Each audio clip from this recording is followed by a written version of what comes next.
మాతా key, Bharat మాతా key. ఢిల్లీలో ఇవాళ ఏ party గెలిచింది? ఢిల్లీలో ఇవాళ ఏ పార్టీ గెలిచింది? రేపు తెలంగాణలో ఏ పార్టీ ప్రభుత్వం వస్తున్నది?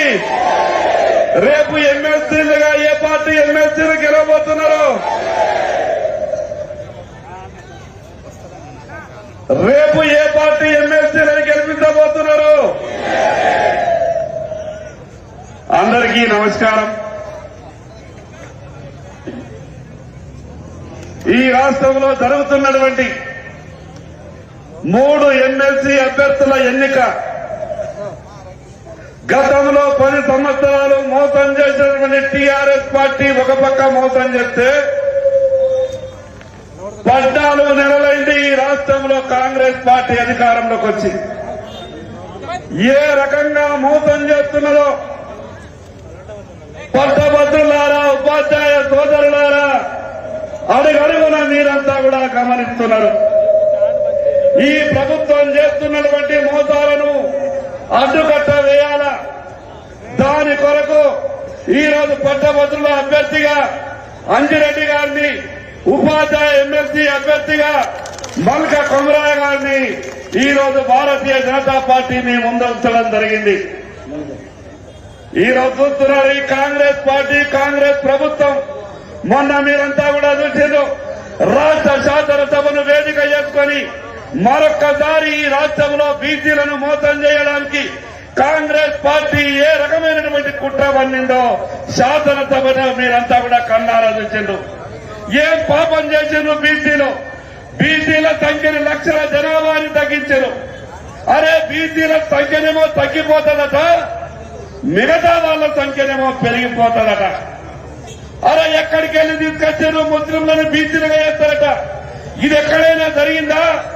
బీసీలను ముస్లింలను బీసీలుగా చిత్రీకరించి బీసీల అవకాశాలను దెబ్బతీసే ప్రయత్నం చేస్తున్నటువంటి ఈ కాంగ్రెస్ పార్టీని పొందబెట్టాల్సినటువంటి అవసరం ఉంది. మేధావులైనటువంటి పట్టభద్రులారా, విద్యా వ్యవస్థ గురించి గొప్పగా ఆలోచిస్తున్నటువంటి ఉపాధ్యాయ సోదరులారా, ఈ రోజు ఉపాధ్యాయుల గురించి 317 జీవో గురించి ఈ రాష్ట్రంలో ఏ రాజకీయ పార్టీ మాట్లాడలేదు. మన నాయకుడు కేంద్ర మంత్రి బండి సంజయ్ కుమార్ గారు ఆ రోజు రాష్ట్ర బీజేపీ అధ్యక్షుడిగా ప్రభుత్వంతో పోరాటం చేసి జైలుకు పోయిన సంగతి మీ అందరికీ తెలుసు. ఈ రోజు కాంగ్రెస్ పార్టీ ఎమ్మెల్సీలను గెలిపిస్తే ఏమీ రాదు. అందుకొరకే మీ అందరికీ 2 చేతులు జోడించి దండం పెట్టి చెప్తున్నాం. పట్టభద్రులారా, ఉపాధ్యాయ సోదరులారా, మీ గొంతుకై రేపు శాసన మండలిలో మీ హక్కులకై, మీ సమస్యల పోరాటం కొరకై భారతీయ జనతా పార్టీ అభ్యర్థులకు మొదటి ప్రాధాన్యత ఓటు వేసి భారీ మెజార్టీతో గెలిపించవలసిందిగా మీ అందరికీ పేరు పేరున విజ్ఞప్తి చేస్తా ఉన్నారు. బీసీ సోదరులారా, ఒక్కసారి ఆలోచించాల. ఈ సందర్భంగా నా మున్నూరు కాపు సోదరులందరికీ విజ్ఞప్తి చేస్తున్నా. ఈ రాష్ట్రంలో 36 లక్షల మున్నూరు కాపులుంటే 8 నుంచి 10 లక్షల మున్నూరు కాపుల సంఖ్య తగ్గించారు. ఏం పాపం చేశారు మున్నూరు కాపులు? ఏం పాపం చేశారు ముదిరాజులు? ఏం పాపం చేశారు బీసీ కులాలు? ఎందుకు సంఖ్య తగ్గి చూపిస్తున్నారు? ఇదొక భారీ కుట్ర చేస్తున్నది కాంగ్రెస్ ప్రభుత్వం. అందుకే మనమంతా కూడా ఒకసారి ఆలోచించాలి.